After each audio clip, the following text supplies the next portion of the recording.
kii ngeen gis ma taxaw ak moom mooy chef de village bu Keur Malle Mame Mbaye ñoo ngi lay nuyu. non noo ngi lay fay. Mame Mbaye ziar naa la di la baalu àq ci tabaski gu ren gi. noo ngi lay baal àq te di la ziar. Mame Mbaye en tant que borom dëkk tey nga gis jaboot yi nga jaboote ñoom ñëpp tey ñu dajaloo fii nii ci Keur Malle Ndiaye di baalonte àq ak julli gu am solo gi loolu ban mbégte lay def ci yow.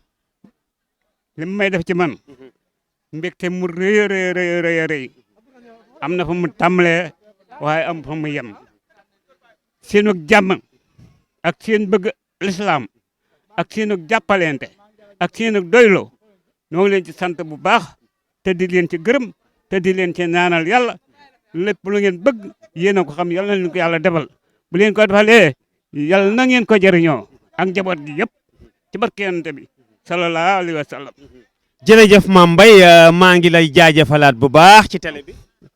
waaw noo ngi lay delloo jaajëfal rek yow kenn mu am sa fay yow dañ lay ñaanal fu mu toll ndax sama sët bu baax nga gu bëgg lu baax.